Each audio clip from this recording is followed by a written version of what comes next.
વિશ્વ નેતા વડાપ્રધાન શ્રી નરેન્દ્રભાઈ મોદીના માર્ગદર્શન અને નેતૃત્વમાં વિશ્વએ નવા ભારતનો ઉદય એઆઈ ઇમ્પેક્ટ સમિટની ભવ્ય સફળતાથી જોયો છે. ભારતના યુવાનોના સપનાઓને એક નવી ઊંચાઈ મળી છે. સ્ટાર્ટઅપ અને ઇમર્જિંગ સેક્ટરમાં યુવાઓ માટે અપાર તકોનું નિર્માણ આ પહેલથી થયું છે. આવી ઉપલબ્ધિ અને આ સમિટની વૈશ્વિક સ્તરે ઉભરી રહેલી ભારતની છબીને સાંખી નહીં શકનાર લોકો તેનો વિરોધ કરી રહ્યા છે. ભાજપનો વિરોધ કરતા કરતા કોંગ્રેસ ભારતનો વિરોધ કરવાનો રસ્તો અપનાવ્યો છે. કોંગ્રેસ આ વિરોધ કરીને પોતાની માનસિક અસ્થિરતા પ્રગટ કરે છે.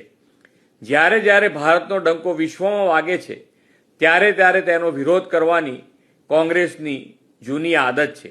હવે જ્યારે દેશની યુવા શક્તિ માટે વિકાસના નવા અવસરો ખોલ્યા છે ત્યારે તેમના મનમાં પણ શંકાઓ ઊભી કરવાના અને માત્ર પોતાની સસ્તી પ્રસિદ્ધિ મેળવવાના ઉદ્દેશથી તેઓ એઆઈ સમિટનો પણ વિરોધ કરી રહ્યા છે.